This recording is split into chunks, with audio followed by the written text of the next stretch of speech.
Welcome, everyone, to this timely conversation and mid-year check-in on top trends transforming funding models in the philanthropic and community sectors. My name is Vinod Rajasekaran. I'm publisher and CEO at Future of Good. Before I welcome our reporter and editorial fellow, Gabe Oatley, I'd like to acknowledge that I'm speaking to you today from unceded, unsurrendered, and occupied Algonquin Anishinaabe territory in what is colonially known as Ottawa. I encourage you all to acknowledge in the chat the traditional territories that you're joining us from. We have many changemakers and teams from coast to coast to coast tuning in, and I know thousands more will check out the recording on demand once it's available. So I'm so pleased you could join us. Future of Good's mission is to enrich changemakers like you with insights, analysis, and knowledge through journalism, learning resources, and live learning events like this one, so you can make a bigger difference at work and on the causes you care about. In just about 4 years, we've become an essential, trusted professional resource for thousands of teams and organizations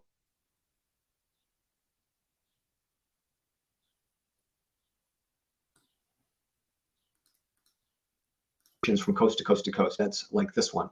So if you are already a member, thank you for trusting Future of Good to fuel your learning, development, and decision making. And if you're not yet a member and you find today's webinar informative and insightful, I highly encourage you to join. So funding models. It's both about how social purpose organizations generate income and carry out their missions, as well as how funding organizations deliver capital and resources to social purpose organizations. Both have evolved rapidly in the past 5 years or so. And Gabe, it really feels like, we're at a moment in time where there's this famous quote by Lenin that sort of, comes to mind. And it goes something like this, where there are decades when nothing happens, and then there are weeks when decades happen, right? And it feels like that's what we're in the middle of right now. And at Future of Good, we've been monitoring, watching, reporting on many emerging trends, and we'll dive into a handful of these trends today. But this is meant to be an interactive webinar, so please drop your questions for Gabe in the chat, and I'll incorporate them into our discussion as we go. Gabe, a very warm welcome to you. Thanks so much. Yeah, looking forward to this conversation. Hi, everybody. My name is Gabe Oatley. I use he and they pronouns.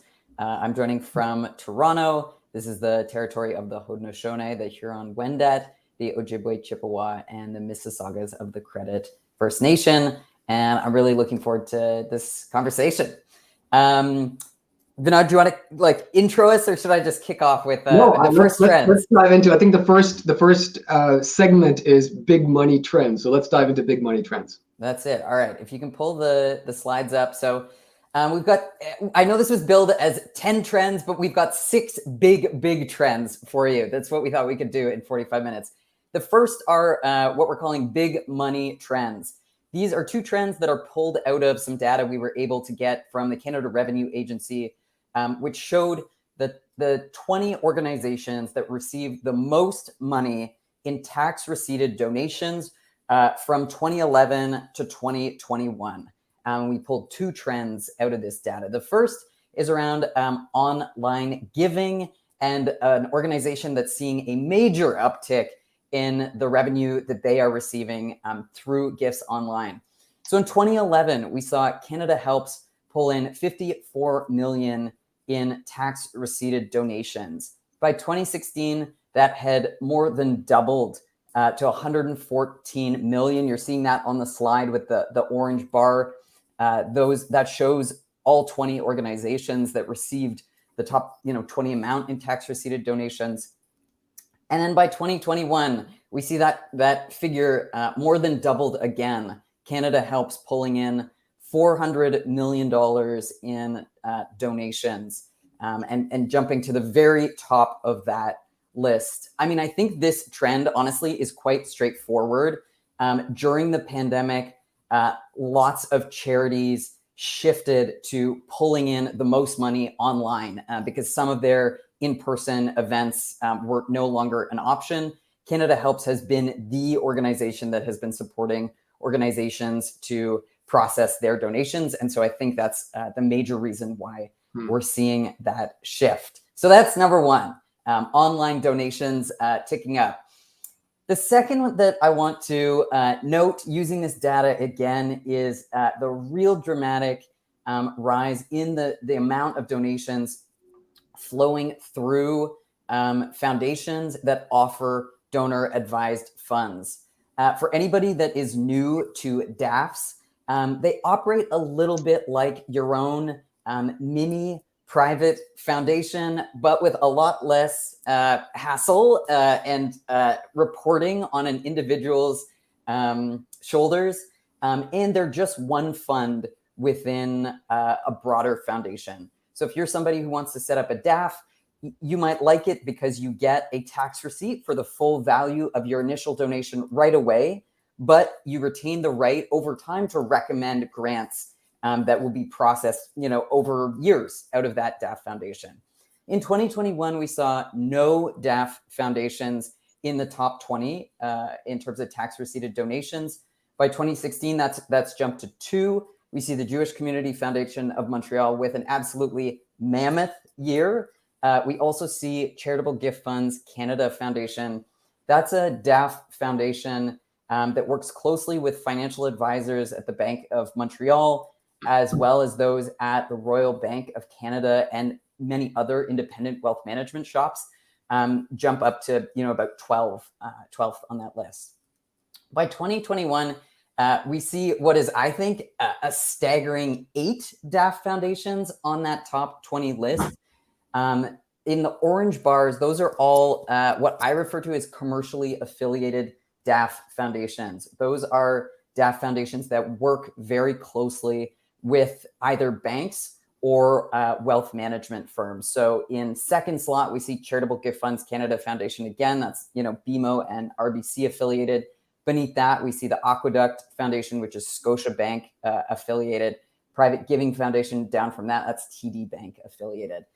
We did a story on this recently looking at, why the hell is it that these commercially affiliated DAF foundations are managing to pull in such, vast donations over the last couple of years.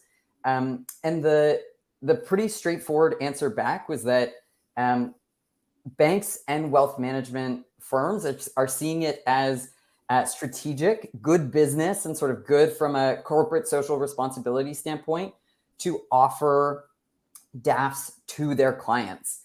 Banks and wealth management firms have really vast, staff, financial advisors who are out there talking every day with affluent Canadians who have the capacity to make big donations. And that vast marketing reach is allowing these folks to market the potential of creating a DAF to so many more people than had happened before these commercially affiliated DAF foundations got in the game. Prior to these folks being on the block, prior to the Aqueduct Foundations, the Charitable Gift Funds, it was mostly community foundations that were offering donor advised funds. They have the tough time of sort of marketing as best they can, but these banks and wealth management firms have built-in relationships with affluent Canadians who have the capacity to give, and sort of built-in relationships that allow them, when somebody's going through the sale of a business, to suggest creating a DAF. So that's the second big trend that I'm seeing there. It's just what I would call DAF dominance. Right. Yeah. Thank you, Gabe, for these. So I want to kick off with a couple of questions here, because these are really, really interesting trends. First off, and we've talked about this a little bit in the past, but there is a massive intergenerational wealth transfer that's already begun. Mm-hmm. And how much do you think? A two-part question. One is, how much is that affecting this huge growth in online donations? Number one, and number two, related to DAFs, perhaps. Where do you predict we'll see more action? Will DAFs become more attractive as part of this intergenerational wealth transfer that started perhaps about 5 to 7 years ago? Mm-hmm. Yeah, good questions. I mean, what comes to mind for me are just the fact that yes, this wealth transfer is absolutely taking place, and more Canadians of all ages are giving more online. And so yes, we're going to see that money flow through Canada Helps and other online platforms. I think it's just logical. The example that comes to mind is one that's quite personal to me. It's just my church. My church pre-pandemic passed a collection basket around every Sunday. Now, when I go to church, I'm encouraged to make a donation to the church via Canada Helps on my phone. And so, I am personally somebody who has experienced, an early inheritance. I'm somebody, for whom that is the case. That is part of that intergenerational wealth transfer. And so, yes, when I'm making my donation through Canada Helps, that's one aspect of how, that new technology is sort of showing up. Right.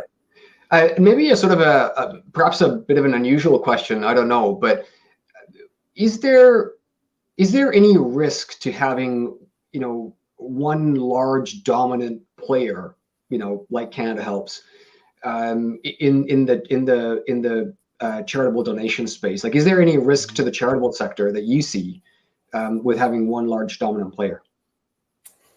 Yeah, I mean, I think monopolies tend to be looked down upon. Like lots of folks in the Canadian landscape gripe about high grocery prices because of the consolidation of the grocery sector. Similarly, I have heard a few gripes about the cut that Canada Helps takes when processing donations. Other folks have really said they really appreciate the service offered by Canada Helps and feel that the cut that they take is very reasonable and very modest. We did see some frustration with Benevity earlier this year. Benevity is another sort of online processor of donations, much more targeted to employees at corporations who are doing their giving. But nonetheless, I think you saw a similar sort of thing. Like when you have a big technology player that is playing such an important role, I think the obvious answer is like, yes, there is some risk there. Like innovation and more competition, I think is beneficial. So I think it's going to be a really important one to watch. Yeah, wonderful.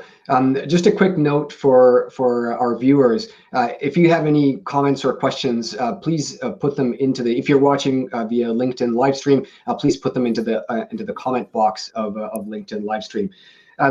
Gabe, want to sort of pick up on your DAF trends. This is an extraordinary growth that we've seen, and I think a lot of us, including myself, are puzzled by how this came to be, but also not surprising in many ways because of all the reasons that you mentioned.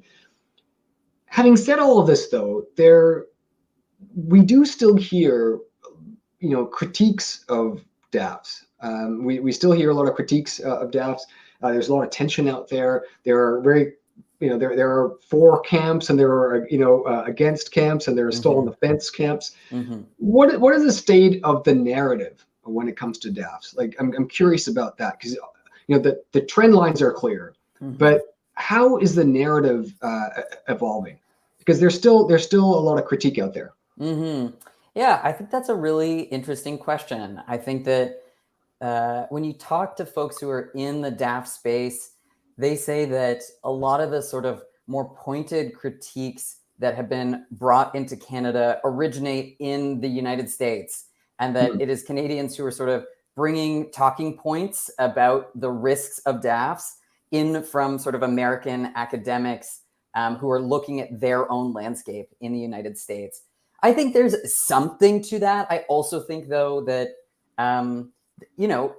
people are sort of rightly noticing the shift here and how much more money is going into DAF foundations, and are very reasonably asking questions. I think there are a couple things that people raise when it comes to DAFs in terms of their concerns.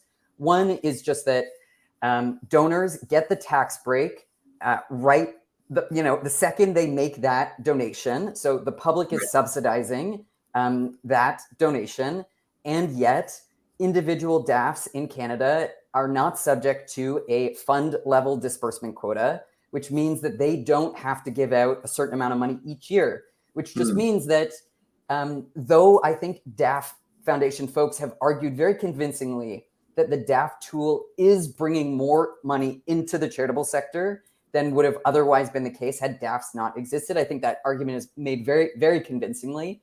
Yeah, folks, I think are very right to wonder, is this trade-off worth it, given how long it might take for that money to actually hit operating charities? There was a new report that was just published by the Canadian Association of Gift Planners Foundation and KCI, a sector consulting firm, which did show indeed that DAF foundations are getting money out to the sector. The granting rate of DAF foundations in 2021 was almost double the disbursement quota. So the government just raised the disbursement quota to 5%, up from 3.5% for charities and foundations with assets of over $1 million. And DAF foundations in 2021, their granting rate was about 10%. So I think that data is so helpful and so important in giving facts to this conversation. Like, rhetoric is one thing, facts about what's actually happening when money is actually getting out is important. That still leaves a hell of a lot of money, though, that's still in those institutions, and that, you know, they're growing rapidly each year. So I think it's a really important conversation to talk about as Canadians. How fast do we expect that money to get out? You know, what's the right trade-off from a public purse standpoint? You know, we're subsidizing those donations.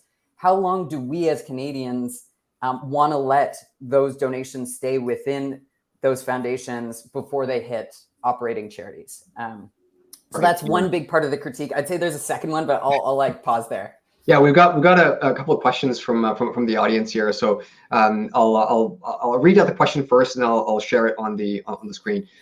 How can small and mid-sized charities cultivate DAF funding? What are the gates, and who are their keepers? Mm-hmm. Yeah, such a great question, Aaron. So I think and I will note there's a great resource on this in the recently released CAGP and KCI report. It's right in the appendix. It says, you know, here are the top 10 ways to, like, you know, shift things up to pull in more DAF donations.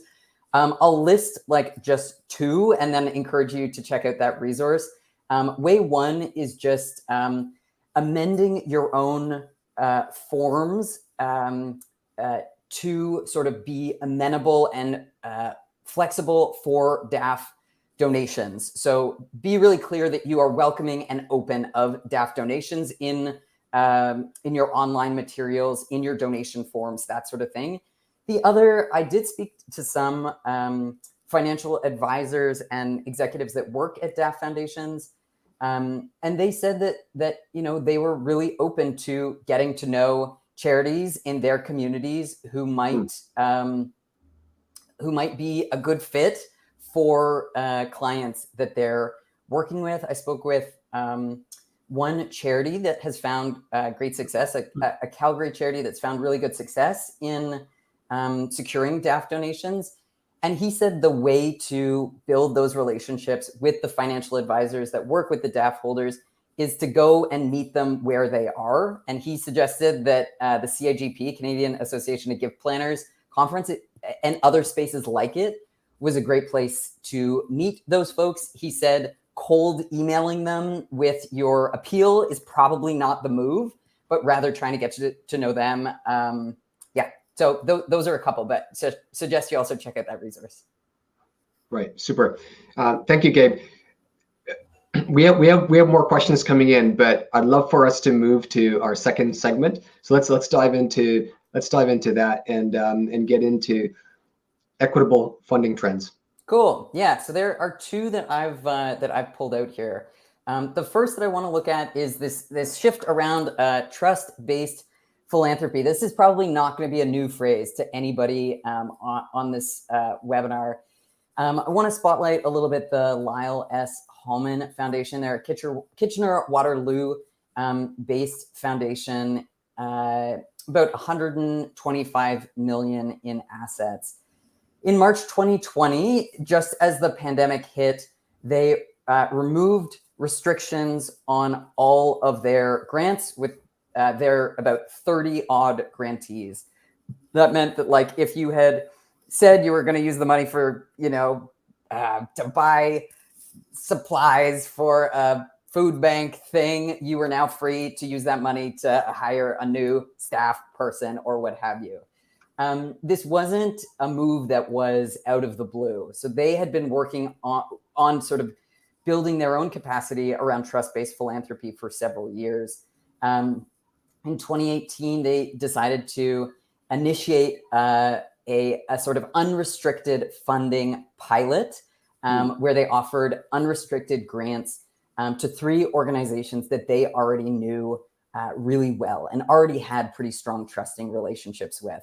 The reason that they decided to make this shift was chiefly around wanting to create a bigger impact with their dollars. So we did a story on these folks, and what I found really intriguing was, like, they aren't what I would necessarily describe as like an activist foundation with like an activist board. It's a lot of older white folks on their board who have, a variety of experiences. But for them, it was really about, like, how can we get more bang for our buck for each of the grants we're putting out? They did this pilot and they absolutely saw that they were achieving more impact in funding that way. And so it was very natural for them in March 2020, when the pandemic hit, to sort of relax all restrictions. They're just one example of many foundations that are putting in place sort of more trust-based philanthropy approaches in their granting. I think the key question here is, like, will this stick? Like, will this shift toward trust-based philanthropy stay? I spoke with Stephen Iyer, who's a sector researcher and consultant about this. His perspective is that the philanthropic sector swings between extremes. We saw for a couple decades a swing toward strategic philanthropy, this orientation in philanthropy to measure the value of every single dollar, to have these like tight logic models to know exactly where each bean is going. And he said he thinks we're sort of moving in a swing toward trust-based philanthropy, relational giving, some of which may swing back, but he thinks we're absolutely like continuing to move in that direction, both by foundations that want to see more impact and foundations who see trust-based philanthropy as part of their move toward more equitable grant making in support of underserved communities, Indigenous communities, Black communities. And for the Lyle S. Hallman Foundation, I spoke with Manning about this very question, and she said, unrestricted giving is always going to be probably some part of our funding portfolio. However, there's always going to be a chunk of it that we're going to keep restricted. And I'm happy to chat in the question and answer about maybe why that is. The second I want to highlight is a trend I'm seeing around new philanthropic initiatives being initiated and launched by equity-seeking and equity-deserving groups. The one I want to note specifically is the Right Relations Collaborative. This is an initiative launched a couple of years ago by a group of Indigenous aunties who, through this initiative, require funders who want to support the Right Relations Collaborative and its partners to apply for that right. In their application, which is a little bit like a grant application, frankly, funders have to detail the origins of their wealth. They have to describe a little bit how they are working to build relationships with Indigenous groups in the lands that they are on. And I think it's been really interesting to see since this group launched. We did a story on them about a year ago. At that point, they had approved 3 funders. Checked in with them a month back, and that number has grown to 8. And they have secured funding commitments for about $1.2 million for the next 3 years. So they ask the funders who they work with to commit to at least 3 years of funding. So they're able to say that over time. The Right Relations Collaborative is one of several new Indigenous-led philanthropic initiatives. We, of course, also saw around the start of the pandemic, the Indigenous Peoples Resilience Fund. There were also several new Indigenous-led foundations, new-ish within sort of the last 5 years. We've got Olneweg Indigenous Community Foundation on the East Coast. We've got Kwamut Lalem on the West Coast. We've got the Anauma Foundation in the North supporting Inuit folks. And so I think this is a really interesting trend. Indigenous people, and also we have, Black folks starting several foundations to directly support their communities. I think this is part of a feeling that these communities have not been getting enough support from white-led philanthropic foundations, and they're saying we're going to do it for ourselves. We want more power. We want more control. And I think, we're seeing some foundations really step up and support their work. MasterCard has made a really substantial commitment, I would say, of historic size. They announced, 6 or 8 months back that they would be putting $500 million in to support Indigenous education. And they're really helping to seed some of these new Indigenous foundations. So, will it grow? I think the trends are looking positive. Yeah, that's very promising. And I know we did the story about a year ago on Right Relations Collaborative, and just incredible, extraordinary to see the traction and reception that it's received from coast to coast to coast. So we have a few questions, but I did want to sort of come back to a point that you made, Gabe, on trust-based philanthropy, because a lot of folks still interchangeably use trust-based philanthropy and unrestricted funding. My understanding is that they don't actually mean the same thing. Am I right? Right. Yeah. I mean, I think as I understand it, trust-based philanthropy has several additional sort of like components. Unrestricted giving is like one sort of approach within trust-based philanthropy, as I understand it. Right. Yeah. Okay. We are sort of getting into questions again here. So if you have questions, please drop it into the comment box of the LinkedIn live stream. There is a question I want to sort of go back to that has to do with DAFs, if that's okay with you. Sure, DAF it up. Yeah. It's a popular topic. What do we know about what DAF reporting in the T3010 might look like? Yeah, I mean, I wish I had more here. We know that it will change. I just saw CRA has released their new T3010 form, which does not include updated DAF questions, but we have been told that those will happen in the fall. I asked Keith Strogan, one of the authors of that recent DAF report that I mentioned, what he thought might be in there. He mentioned things like a simple question: does your foundation offer donor advised funds? We still don't even know that in Canada. Another simple question: what are the assets of your DAFs within your foundation? Because right now we don't have that data either. When we look at these foundations, we have to survey them and we have to beg them to give us that information. There are other things that folks might like to see, including, how many DAFs do you have? What is the number of DAFs? And then it could go more granular from there. What amount did each DAF give some grants this year? Did how much is held in each DAF? So it can get a lot more granular. CRA has promised some more data collection around it, but it'll be really interesting this fall to see, how far they go. Right. Super. Wonderful. Well, let's dive into our final segment here, Gabe. Let's dig into government funding trends. Yeah, so there are two I want to touch on here. The first is around the Community Services Recovery Fund. Folks will, of course, be familiar with this fund. It's a really significant commitment by the federal government to pump $400 million into the charitable sector specifically with a focus around funding for program and service innovation, for investing in staffing and volunteers and volunteer management, and for things related to sort of data upgrades and other operational transformations.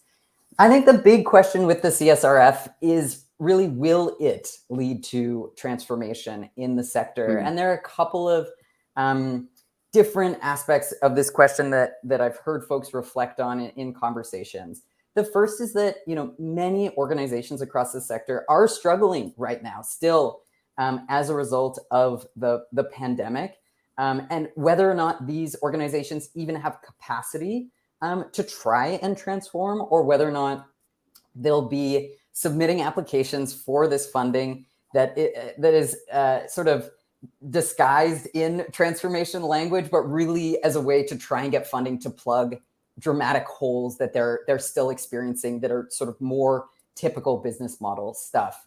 The second piece I heard was that, there are a healthy number of nonprofit and charitable sector boards out there who have long-standing members who might be freaking tired post-pandemic and might not be in a spot where they are thinking about dramatic innovation.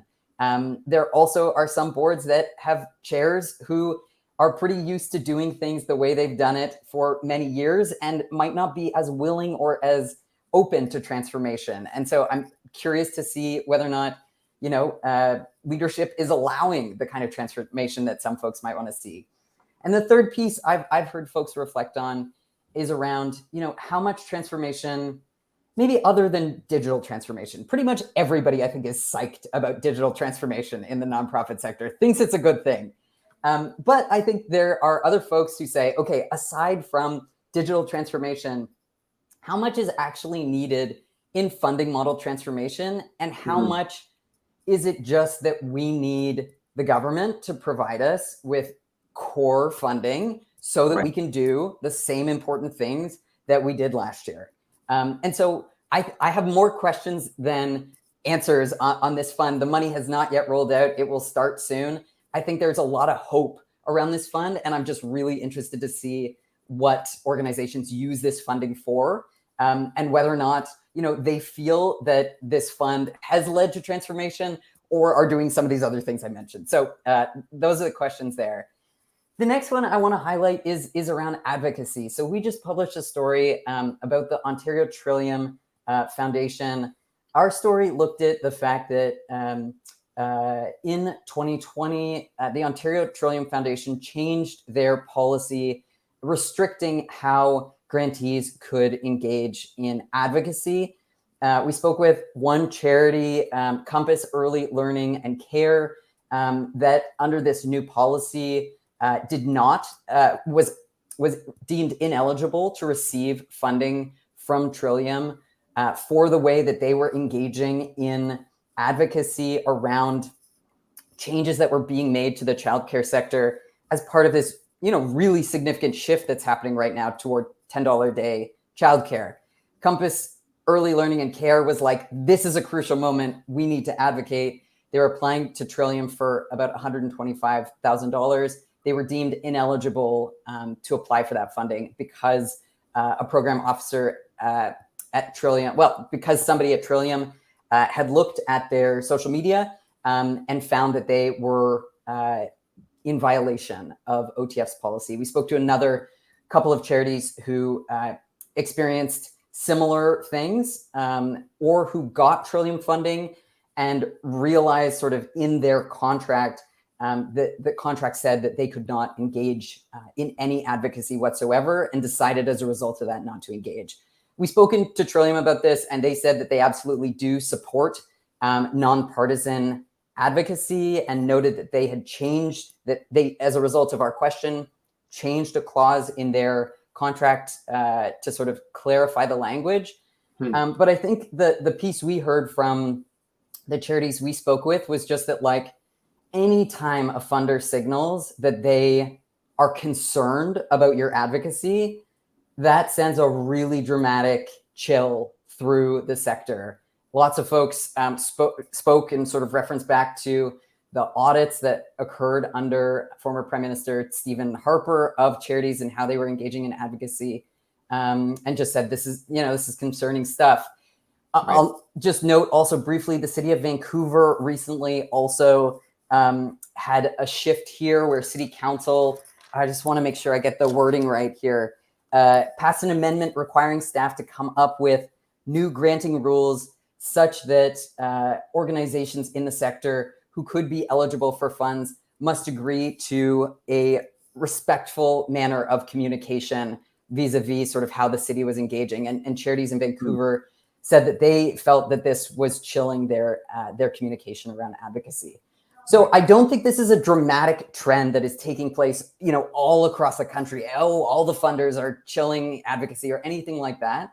But I do think it's two important and interesting data points. And I will just note, when I've spoken to folks about advocacy in the sector, some nonprofits and charities still do not know that the federal guidelines were changed around advocacy to remove that provision that prior to 2010 had said that you could only use 10% of your resources to advocate. Some charities still believe that is the case, which I think is just indicative of the fact that, like, when a funder sends a signal that they are worried about this, it can take years for organizations and their risk-averse boards to feel comfortable again to engage in that kind of activity. So, an interesting trend to watch. Right. Yeah, for sure. Thank you. Thank you, Gabe. Want to see if there's questions coming in for this segment, but I want to go back to some of the pieces that you mentioned around government funding, because one of the questions that we've been sort of looking into is inflation indexed funding, and we've been looking at it across the board, but curious about what you're seeing from a trend perspective, if that is getting any traction from a government funding standpoint. Oh, that's a good question. We should do a story on that and look into it. Yeah, I don't know. I feel like I've seen a couple of private foundations saying that they are doing this with their whole granting portfolio or specific programs. I believe the McConnell Foundation came out with an announcement to that effect. I do not know about government funding programs. I think it's a really important question. Right. Yeah. The piece around advocacy is so interesting, right? Because yes, we've seen instances of this sort of pop up here and there, but are you seeing a greater overall trend toward funders funding advocacy organizations and movements and community groups in that regard? Because we have the whole non-qualified donees come into play. Lots of funders are still working through the mechanics of it all. Totally. But I'm curious about your take on the overall trend of funding movements. Yeah, again, such an important question. I think we are seeing a handful of new funders decide that they need to be supporting advocacy. I think about the Trottier Family Foundation. We did a story that showed how, a couple of years back, as climate protests were sweeping Canada, they decided that they needed to put some money to support a major climate demonstration that was happening in Montreal. And they have continued, over the next couple of years to increase the amount of money that they're putting in to support advocacy. And there are others who have done it for many years. Atkinson, the Catherine Donnelly Foundation, Maytree. I can't say that I am seeing an overall dramatic trend line to say that foundations are doing this more. And I think it's a really important question, because I think that when I speak to the foundations that have newly decided to do this, when I speak to, for instance, the Trottier Foundation, their take is like, funders can say, that seems political. I don't think I want to get involved in that. But the fact of the matter is, the money that they are going to spend through their programs and services are going to be related to the policy. The money they're going to spend in 5 years are going to be related directly to the policy decisions that are being made right now. And so with, huge issues like climate change, childcare, housing, I think for funders to decide we are only doing programs and services, we don't do funding. Right. The folks who are funding advocacy are saying, okay, you are dramatically narrowing your capacity for impact if that's what you're deciding to do, because you're agreeing only to fund sort of like things when the policy playing field is already set. So I think this is going to be a really interesting space to watch. Right, and sort of it feels also like it slightly goes against what you were hearing from Stephen Iyer, around sort of this pendulum swing. Right? Sure. And so if we are moving toward trust-based funding, then it would make sense to me that there's a whole spectrum of activities and engagements that are part of, because it is trust-based. Yeah. And so advocacy programs, services, core funding, etc., would all be part of that, including capacity building and so on. So totally, and I think it's interesting that advocacy, has not been brought into the conversation around trust-based or relational funding.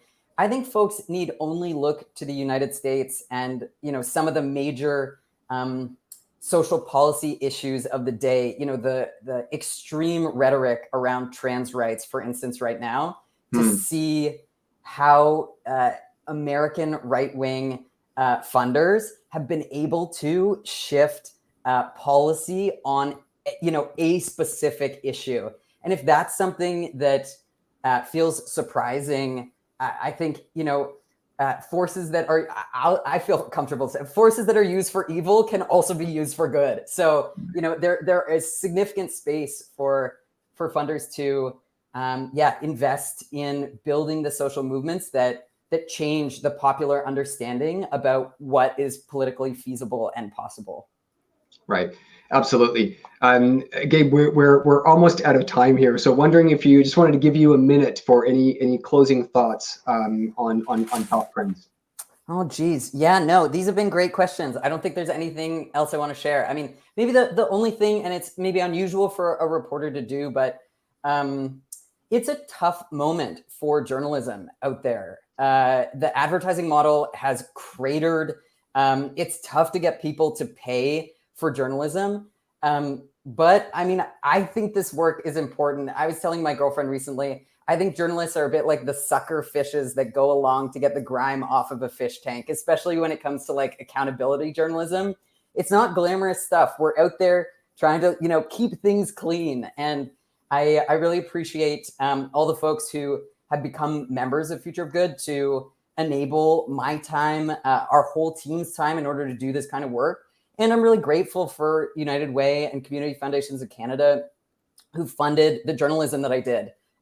Both of these organizations, they had no say in the editorial direction of any of the stories that we took. I think if they did, we might not have covered some. They're great, but you know what I'm saying? Like, they were nowhere in the editorial process. They put money to support this work. And I really appreciate, the impact that they've played. Yeah, thank you so much, Gabe, for that. We've only had a short period of time, but a ton of really thoughtful and nuanced insights from you. I was taking lots of notes. I'm sure folks tuning in as well. Lots to pay attention to, whether you're a funder or social purpose organizations. And to echo what Gabe said, thank you so much to United Way, Southern Canada, and to Community Foundations of Canada for supporting this critical journalism on transforming funding models, especially at a time of a rapid evolution and change. And lastly, if you're paying close attention to how funding models are transforming, you won't want to miss the 2023 Social Finance Forum. There are individual and team passes, and they're going super fast. So would love to see you there in mid-June. Thank you so much, everyone. Have a great rest of the day.